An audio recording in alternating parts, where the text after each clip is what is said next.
네, 안녕하십니까. 아이사키 읽어주는 남자입니다. 오늘 NHL에는 4경기가 있었고요. 오늘 해볼 이야기는 오늘 경기가 있었던 보스턴 브루인스의 이야기를 좀 해볼까 합니다.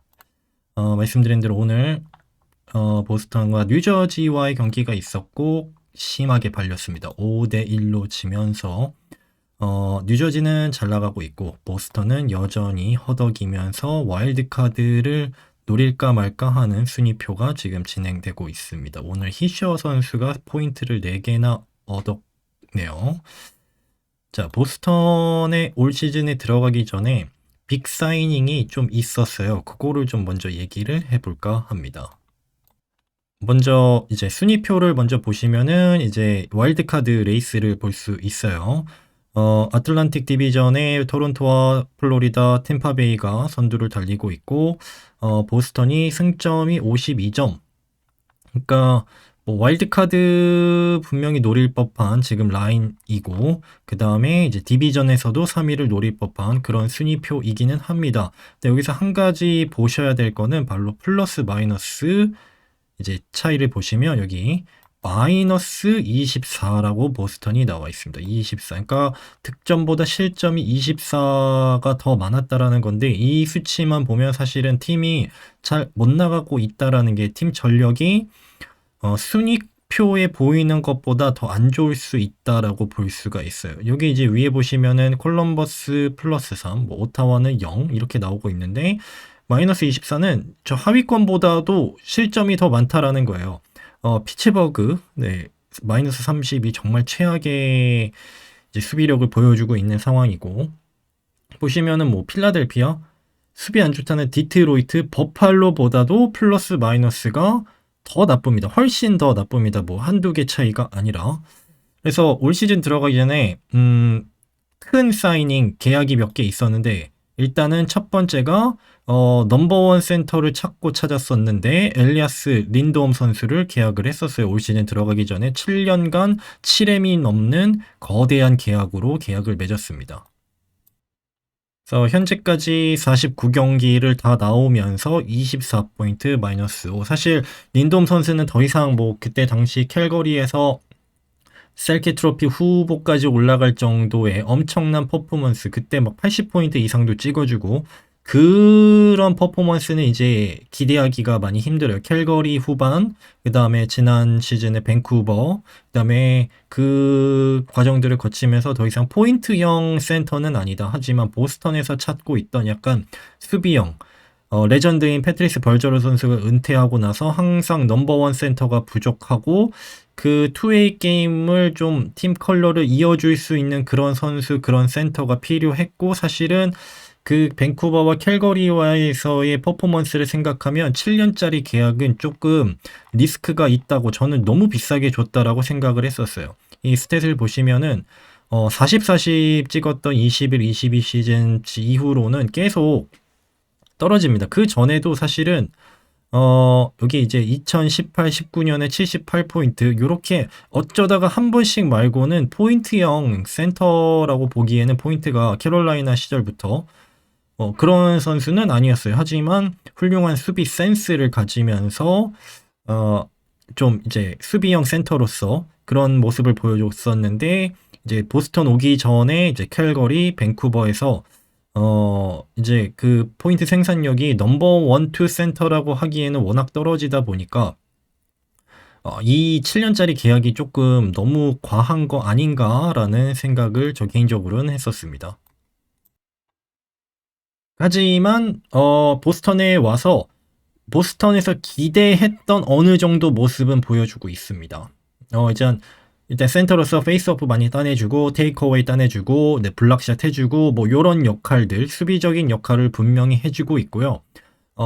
수비 존에서의 움직임도 사실 바로 전 시즌 캘거리와 밴쿠버에서 좀 많이 안 좋았거든요. 본인의 명성에 비하면 정말 수비 존에서의 커버리지가 굉장히 안 좋았던 모습을 보여줬는데, 그거보다는 분명히 회복한, 물론 뭐 탑 엘리트급 그 정도는 아니지만 그 전에 안 좋았던 것보다는 조금 좋은 모습을 보여주고는 있습니다. 경기 평점을 보시면 6.68, 즉 넘버 1, 2 센터로 보기에는 임팩트가 좀 약하다라고 볼 수가 있어요. 보통 좀 탑 라인에서 뛸 정도 되면은 7점에 가까운 이제 평점을 보통 보여주는데 린돔 선수는 그건 아닙니다. 하지만 수비에서 지금 보이다시피 74%, 그 전 시즌의 45%라는 걸 생각을 하면은 뭐 나름대로 부족하긴 합니다. 부족하긴 하지만 그래도 나름대로 보스턴에서 기대했던 거는 그것만큼은 아니지만 그렇다고 폭망은 아닌 정도를 보여주고는 있어요. 하지만 아까도 말했듯이 이 포인트 생산력이 이제 현저히 그 전보다는 현저히 많이 떨어졌고 사실 넘버 원투 센터로 이렇게 센터로서 리딩을 하기에는 많이 부족한 공격력을 보여주고 있습니다. 포인트 생산력 자체가. 그러다 보니까 지금 현재 린덤 선수는 보스턴에서 3번 라인 센터로 뛰고 있어요. 얼마 전에 이제 포트라스 선수를 올렸고 이게 지금 계속 보스턴은 올 시즌에 좀 초반에 부침이 있었죠. 감독을 과감하게 잘랐죠. 지난 몇 년간 몽골메리 감독이 사실 막 NHL 역사에 남는 기록도 쓰고 최고 평점을 최다 포인트를 기록하기도 하고 한 시즌 단일팀 뭐 여러 가지 역사를 썼는데 이제 올 시즌에 야심차게 FA들을 영입해서 들어갔는데 시즌 초반에 안 나오니까 시즌 중간이 가기도 전에 과감하게 자르면서 지금 이제 임시 감독 체제로 들어가고는 있습니다만 좀 보스턴의 그동안의 이제 퍼포먼스 전체적인 팀 밸런스를 생각한다면 올 시즌에 이 아까 보여드렸던 이 저조한 수비력 너무 많은 실점을 하고 있다라는 부분이 좀 아쉬움이 남기도 합니다. 그리고 린드온 선수와 함께 이제 재계약으로 거대 계약을 맺었던 참 여러 가지 말이 많았고 뭐 사실 트레이닝 캠프도 참가를 거의 못했던 스웨이만 꼴리가 이제 8년짜리 계약을 맺었었죠. 이 성적표를 보시면 보스턴 팬들은 어떠실까요? 지금 35경기에 나와서 세이브율이 90%가 안 되고 있고요. 기대 세이브율보다 네, 뭐 거의 비슷하게 네, 해주고는 있습니다만 뭐랄까요? 받은 계약을 생각하면 사실 그 받은 계약이면은 탑 레벨을 찍어줘야 되는 게 맞거든요. 근데 그 정도는 아닙니다. 오히려 이제 그래프가 내려가는 모습. 뭐 실점으로 보면은 경기당 한 0.2골 정도를 더 실점을 하고 있다. 네, 이렇게 볼 수 있어요. 리그의 평균보다는. 이러면 안 되죠, 사실은. 네, 이러면은 받는 8년짜리 그 계약할 때 엄청나게 막 계약을 한다 안 한다 말이 많았었는데 뭐 10M을 달라 뭐 이런 루머도 있었고 근데 어쨌든 8M 조금 넘는 금액에 8년 동안 해가지고 계약을 맺고 이게 첫 시즌인데 엘리트급 성적은 안 나오고 그 전에 보시면은 이제 그 화면에 보이시자만 뭐 누구였죠? 오타와로 이적한 갑자기 이름이 생각이 안 나요. 스웨이만 선수랑 그 다음에 갑자기 이름이 생각 안 나네요. 누구였죠? 네, 올마크 선수. 이렇게 둘이서 텐덤으로 이제 50%, 50% 거의 40경기, 40경기 이런 식으로 뛰었었는데 그때만 하더라도 좋았거든요. 평점 7점 넘어주고 세이브율 많이 높게 해주고 실점률 다 2점대로 찍어주고 네, 기대 실점 대비 세이브도 굉장히 많았고 하지만 올 시즌은 마이너스라는 거 평균에 못 미치는 그런 골리의 퍼포먼스를 보여주고 있습니다. 그러니까 팀의 전력 수비 자체가 좀 많이 망가져 있는 상황에서 그거를 스웨이만이랑 올마크가 있었을 때는 뭔가 됐는데 이제 스웨이만 선수가 재계약을 하고 이 첫 시즌에 사실상 넘버원으로 하는데 기대치만큼은 좀 나오고 있지가 않아요. 또 한 명의 FA 계약이 있었어요. 앞에 두 선수 이제 린드홈 선수 FA, 스웨이만 선수는 재계약, 자도로브 선수를 데려오면서 피지컬 강한 수비형 수비수를 데려왔는데 이게 좀 디테일하게 보면 자도로브 선수가 왠지 좋을 것처럼 보이지만 세세하게 보면은 팀에서 너무 많은 공격 찬스를 본인이 아이스에 있을 때 상대방에게 허용하고 있습니다. 일단 뭐 몸빵으로 하는 거는 다 좋은데요. 움직임이 수비존에서 굉장히 더디고 포지셔닝도 안 좋고 팀에서 어떻게 보면 수비수들 중에는 상대방에게 가장 많은 찬스를 넘겨주고 있어요. 이 5년짜리 좀 대형 계약을 맺은 거거든요. 이제 공격 능력이 거의 없기 때문에 자도로브 선수 같은 경우는 이제 몸빵과 그냥 공격 됐고 수비는 평타만 해주고 몸빵으로 밀어줘 이건데 수비에서 임팩트가 전혀 없는 모습 오늘 경기에서도 마찬가지고요. 그래서 레이팅이 굉장히 저조합니다. 이게 뭐 계약 첫 시즌이고 아직 시즌이 반밖에 안 됐기 때문에 어떤 식으로 레이팅이 바뀔지는 모르겠습니다만은 지금까지의 자도로브 선수는 받는 기회에 비해서 좋은 모습이 아닙니다. 참고로 보스턴은 지금 마카보이 선수가 부상으로 빠져있기 때문에 넘버원 디펜스맨이 또 없는 상황이기도 하고요. 네, 그냥 얼뜻 보면은 되게 잘하는 것처럼 보입니다. 포인트는 11포인트지만 플러스가 9, 플러스 마이너스가 9니까 아이스에 있을 때 뭘 좀 잘하는구나 라고 보이지만 제가 확인해 보니까 엠티넷 상대방이 엠티넷일 있을 때 골을 넣었을 때도 이제 아이스에 좀 여러 번 있었으면서 플러스 마이너스의 이득을 본 자도로브 선수고요. 이제 좀 디테일하게 제가 한번 찾아보니까 보스턴의 수비수들 중에 기대 실점, 그러니까 상대방에게 실점을 가장 많이 허용하는 샷을 허용했던 그런 선수가 바로 자도로브였어요. 네, 디펜스맨들 중에서 보스턴의 수비수들 중에 아이스에 있을 때 상대방의 기대 득점, 그러니까 우리 팀의 기대 실점이 가장 많았던 선수가 자도로브 선수입니다. 사실 자도로브 선수는 아까도 말했듯이 뭔가 엄청난 임팩트를 기대할 수 있는 타입은 아니죠. 그냥 엄청난 피지컬과 블락샷, 이거를 기대했던 건데 그리고 수비는 그냥 평균만 해주면 되거든요. 평균만, 반만 해주면 되는데 그거를 못 해주니까 더 이상 이제 뭔가 효용이 없는, 하지만 보스턴은 지금 수비 뎁스가 마카보이도 없고요. 린돔 선수도 지금 빠져 있어요. 그러니까 탑 1, 2가 지금 빠져 있는 상황에서 굉장히 이제 가벼워진 수비 페어링을 오늘 경기에서도 볼 수 있었고 오늘도 뉴저지의 그 막강 화력에 우르르르 무너지면서 스웨이만 선수도 빠지고 코피살로 선수가 백업으로 들어왔습니다만 그것도 뭐 별 의미가 없었고 그런 식으로 해서 망가지는 모습이었습니다.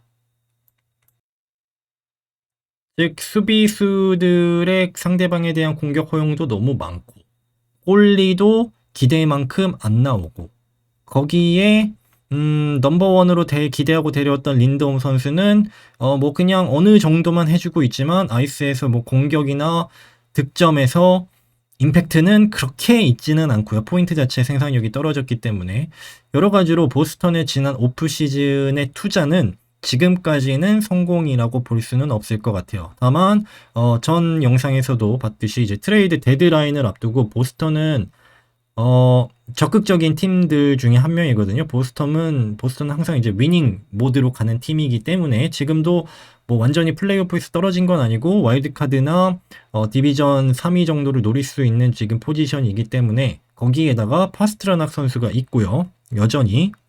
그다음에 뭐 린드홈 선수나 그다음에 마카보이 선수가 복귀를 한다면 좀 이제 청사진을 그릴 수 있겠죠. 그리고 결국엔 제 개인적으로는 스웨이만 선수가 플레이오프까지 다가오면서 얼마나 자기의 폼을 보여줄 수 있느냐가 중요한 것 같아요. 전 시즌만 하더라도 울마크가 무너지면 스웨이만이 올라오고 스웨이만이 무너지면 울마크가 올라왔지만 이제는 무조건 스웨이만이 해야 됩니다. 더 이상 방법이 없어요. 설령 올 시즌이 망가져도 스웨이만이 내년 시즌도 보스턴 넘버원이고요. 그 다음 시즌도 스웨이만이 넘버원입니다. 근데 계속 이렇게 보이지는 않겠죠? 그거는 너무 보스턴 입장에서는 비극적인 상황이 될 수 있는데 어쨌든 보스턴은 지금 현재 좀 너무 가벼운 수비진 그리고 스웨이만 골리의 부진 이런 것들이 겹치면서 오프 시즌의 투자 조금 아쉬움이 남고 있습니다. 자, 그 다음에 이제 리플에서 어떤 분이 여쭤보셔가지고 그 NHL의 셀러리 캡에 대해서 항상 관심이 많은 것 같아요. NHL을 보지 않더라도. 그래서 제가 좀 제 채널에 보면은 그 어느 정도 설명해 놓은 게 영상이 있기는 한데 다시 한번 궁금증을 물어보시는 분이 계셔서 설명을 드릴까 합니다. 그러니까 결론은 이거예요. NHL은 다른 메이저 스포츠보다 왜 선수 연봉이 작은가요? 이겁니다. 이 미국 기준입니다. 미국 4대 메이저 스포츠의 모든 거는 이제 그 리그 수익에 따라 매 연간 수익에 따라 이제 모든 게 정해지는 거죠. 결국엔 돈이니까요, 미국은. 그래서 NFL 뭐 완전 뭐 더 이상 뭐 언급을 할 수가 비교를 할 수 없는 미국의 최고 스포츠고, MLB는 역사적으로도 야구도 미국에서 만들어졌고, 그다음에 NBA는 지난 거의 한 10년 동안 글로벌화가 엄청 되면서 MLB를 거의 따라잡을 정도의 리그 수익을 받아주고 있고, NHL이 NBA보다 뭐 절반은 아니지만 한 70%? 네, 요 정도? 60, 70? 네, 요 정도가 되는 것 같아요. 참고로 이 리그 수익입니다. 6.2 빌리언이에요. 그러니까 60억 달러가 되는 거겠죠? 맞죠? 네. 근데 이거 수치는 조금 바뀔 수 있습니다. 이게 뭐 내년, 작년인지 재작년인지 그냥 제가 대충 인터넷에서 긁어서 가져온 거기 때문에. 근데 이렇다고 해서 막 엄청 막 1빌리언, 2빌리언 이렇게 급격하게 차이 나지는 않을 거예요. 소수점 차이라고 있다라, 그 정도의 오차는 있다라는 거 감안을 해주시면 됩니다. 여기서 비교할 수 있는 건 NFL은 비교를 못하고요. MLB도 비교를 못해요. 왜냐면은 경기 수가, 그리고 그냥 NFL의 그 사이즈 자체가 너무 다르기 때문에 그나마 경기 수가 비슷한, 그리고 경기하는 시기가 비슷한 NBA랑 이제 비교를 한번 해보면, 제가 한번 훑어봤거든요. 그러니까 제가 NBA를 잘 몰라서. 그러니까 NHL은 23명이 들어가고 NBA는 15명이 로스터에 들어가더라고요. 뭐 투웨이 기록 뭐 계약도 있는 걸로 알고 있는데, 어쨌든 그 경기에 이제 내가 데리고 여기서 23명이 들어가지고 3명은 이제 스크래치가 되는 겁니다만, NBA도 제가 알기로는 3명이 스크래치 되고 12명이 벤치에 앉지 않나요? 아무튼 로스터 사이즈가 거의 뭐 절반은 아니지만 그래도 한 3분의 1이 적은 거죠, NBA가. 로스터의 사이즈가 작다. 근데 NBA는 돈을 더 벌어. 그러니까 당연히 선수들의 연봉에서 차이가 날 수밖에 없습니다. 그죠? 그러니까 한 팀에서 가지고 있는 셀러리 캡이 NBA도 있잖아요. 근데 그거를 배분을 해야 되잖아요. 이거를 NBA 이거를 배분을 해보니까 15명을 평균으로 나누면은 뭐 일단은 셀러리 캡을 한번 제가 얘기를 해볼게요. 그러니까 셀러리 캡이 NBA가 140M 정도 된다고 나오더라고요. 제가 정확하진 않습니다. 그리고 NHL은 올 시즌에 88M입니다. 근데 이게 맥스 계약을 보니까 이제 NBA는 연차별로 다른데 그냥 대충 한 40M으로 치고, NHL은 17M이에요. 근데 이제 로스터 사이즈가 NBA가 더 적고 NHL이 더 많잖아요. 이거를 배분을 해보니까 NBA 같은 경우는 이제 140M이잖아요.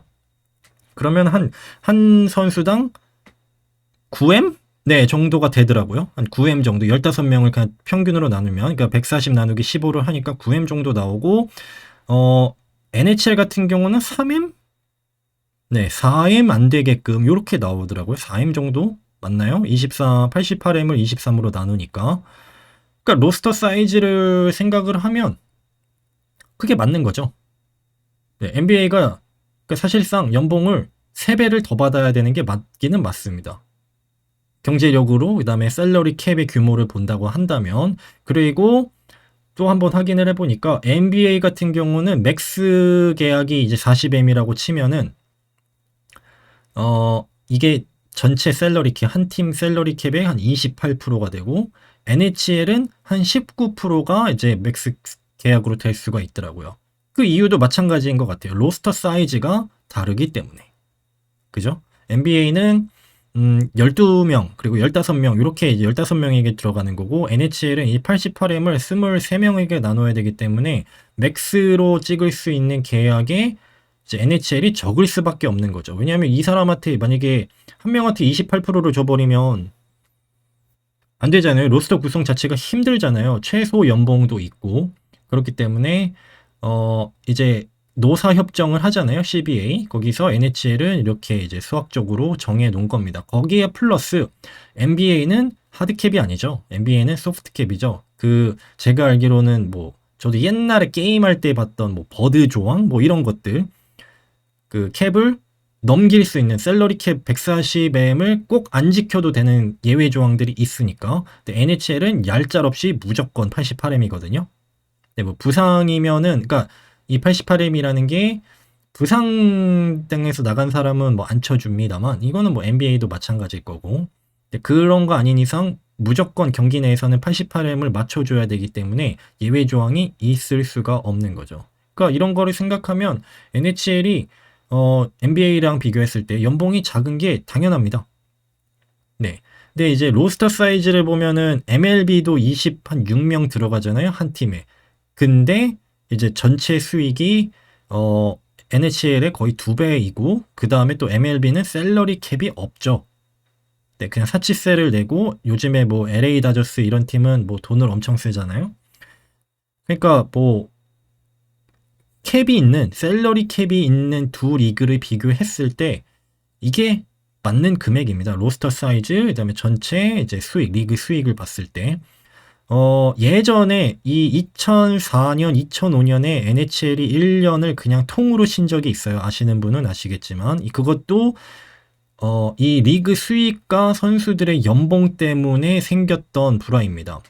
2021년 콜로라도가 이 전설적인 경기죠. 레이보크 선수가 요 가운데서 지금 눈물을 흘리면서 고개를 숙이고 있는 보스턴의 레전드이자 콜로라도의 우승을 처음이자 본인의 처음이자 마지막 우승 20년을 넘게 뛰면서 이 레이보크 선수가 우승을 했던 그 인상적인 그 영상 클립이 있잖아요. 조 사킥 선수가 레이보크 선수에게 이제 컵을 넘겨주면서 들게 해주는 그 전설적인 장면의 그 경기. 이 당시에는 셀러리 캡이 없었습니다. NHL에. 이 당시에 로스터를 보시면 이때 진짜 콜로라도 구단주는 우승을 하고 싶어서 미쳤었나 봐요. 마지막에 레이보크 선수도 데려오면서. 이게 지금 2000년, 2001년 벌써 몇 년 전이니까 25년 전이거든요. 25년 전에 이 NHL 콜로라도 팀의 셀러리를 보시면 이 말이 안 됩니다. 일단은 다 명예의 전당이에요. 보스버그, 사킥, 패트릭 루아, 레이보크, 그다음에 뭐 지금 LA에서 수뇌부를 맡고 있는 블레이크, 헤이둑, 탱게이 다 뭐 레전드 선수들이 다 있어요. 근데 이때 지금 보시면은 피터 포스버그 선수가 9M이거든요. 여러분 25년 전에 9M이에요.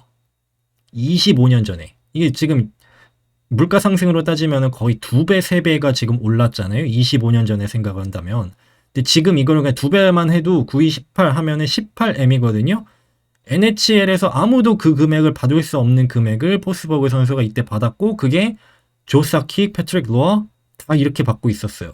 이 당시에 NHL에서 그 이제 파업을 하기 전에 이 구단주 오너들이 지급을 했던 연봉이 리그 수익의 거의 70%가 선수들의 샐러리였습니다. 그때는 캡이 없었기 때문에. 그러니까 내가 100만 원을 벌어도 70만 원이 선수들에게 갔고 30만 원을 내가 다 먹는 게 아니잖아요. 30만 원을 가져도 뭐 스태프도 해야 되고 뭐 경기장도 리노베이션 해야 되고 그래가지고 이제 오너들이 뒤집은 거예요. 이거는 못한다. 그래가지고 그 당시 지금도 커미셔너인 게리 배트맨이 이제 안 된다 해가지고 이러면은 우리 못해 해가지고 1년을 아예 통으로 쉬어버렸던 NHL 역사의 어떻게 보면 흑역사죠. 그랬던 상황이었습니다. 그러니까 워낙 샐러리가 선수들에게 많이 넘어갔기 때문에 그래서 그거를 개정을 하면서 이제 50대 50 리그에서 수익의 50%는 무조건 선수, 50%는 무조건 오너들에게 가게끔 이렇게 이제 노사 협정이 만들어졌던 겁니다. 이거 연봉 보면 지금 보면 9M이면은 지금도 고액 연봉이거든요. 근데 25년 전에 이렇게 받았어요. 얼마나 리그가 이제 선수들의 연봉이 인플레이션이 심했는지를 그러니까 어쩔 수 없이 리그의 생존을 목숨을 걸고 파업을 1년 동안 했었던지를 알 수가 있습니다. 요즘에 이제 메이저리그 사커 네 올라오긴 올라온 것 같아요. 제가 검색을 해보니까 메이저리그 사커가 NHL의 한 3분의 1 정도의 수익을 얻고 있다고 합니다. 뭐 히스패닉 많아지고 뭐 그래가지고 MLS도 많이 인기가 있다고는 합니다만 아직은 이 4대 메이저 스포츠의 명성에 좀 도달하기는 어려운 그런 이제 수익이지 않나. 근데 뭐 NHL이 가만히 있는 게 아니고 NBA도 가만히 있는 게 아니니까요. 리그 수익은 계속 천천히 다 같이 올라가게 되는 거니까요. 인구가 늘어나고 시장이 커지면서. 그래서 네, 어쨌든 결론은 그래서 다른 리그와 비교했을 때 NHL의 선수 연봉이 적은 겁니다. 시장이 작고 로스터 사이즈가 크기 때문에, 그리고 예외 조항이 전혀 없기 때문에, 그리고 이런 조항이 만들어졌던 이유는 바로 이 엄청나게 인플레이션이 생겼던 25년 전 그 상황처럼 선수들의 연봉이었기 때문에 다시는 이런 상황을 만들지 않기 위한 조항이 이제 노사 협정 간에 있었던 거죠. 자, 그 다음에 한 분 더 여쭤보셨어요. 그 보내는 거, 임대 보내는 거 뭐냐? 임대 보내는 거는 별거 없습니다. 선수가 만약에 부상으로 회복을 했다? 아니면은 꼴리가 경기를 많이 못 뛰고 있다? 그러면은 선수에게 허락을 맡아서 14일간 AHL에 보낼 수 있습니다. 근데 이제 웨이버를 거치지 않고, 그러니까 방출하는 그 방식이 아니라 그냥 14일을 보낼 수 있습니다. 근데 조건이 있어요. 첫 번째, 선수가 오케이를 해야 돼요. 선수가 싫다 그러면은 웨이버 절차를 거쳐서 내보내야 돼요. 이번에 트리스탄 자리 선수가 그렇게 내려간 거고요. 근데 선수가 오케이다 그러면 이제 뭐 예를 들어서 꼴리 입장에서는 경기를 많이 못 뛰었는데 좀 이제 몸을 만들기 위해서 AHL 가가지고 14일이면은 한 3-4경기 뛸 수 있는 거거든요. 그 경기 뛰고 다시 올라오는 거. 근데 그러면은 마냥 그냥 그렇게 보내면 되냐 안 되냐? 안 돼요. 왜냐면 23인 로스터에 등록이 돼 있는 상태에서 마이너에 가는 거기 때문에 감독이나 단장 입장에서는 로스터 하나를 까먹는 거거든요. 14일 동안. 하지만 제발 회복해서 올라와. 네, 이런 느낌으로 보내는 겁니다. 거기에 플러스로 셀러리 캡에도 이제 카운팅이 되기 때문에 뭐 그냥 마냥 보낼 수는 없습니다. 마냥 보내면서 뭐 하면은 뭐 하고 싶으면 하겠는데 어느 단장과 감독이 로스터 하나와 캡 몇 M을 날리면서 그렇게 로스터 하나를 버리겠어요? 그렇지 않기 때문에 선수가 허락을 하면 보통 이제 부상을 회복하거나 이제 꼴리 같은 경우에는 경기를 많이 못 뛰면은 2주 정도 AHL에 보냈다가 이제 올릴 수 있는, 근데 이제는 임시 방편이고요. 트리스탄 자리 선수도 그렇게 갔었고요. 근데 올라왔는데도 회복이 안 되니까 그냥 안 되겠다, 그냥 까버리는 거죠. 그래서 로스터에서 제외하면서 AHL로 보냈던 겁니다. 네, 그래서 몇 가지 보스턴 얘기 해봤고요. 그 다음에 질문 사항에 대해서 저 나름대로 설명을 해드렸습니다. 오늘은 여기까지 하겠습니다. 감사합니다.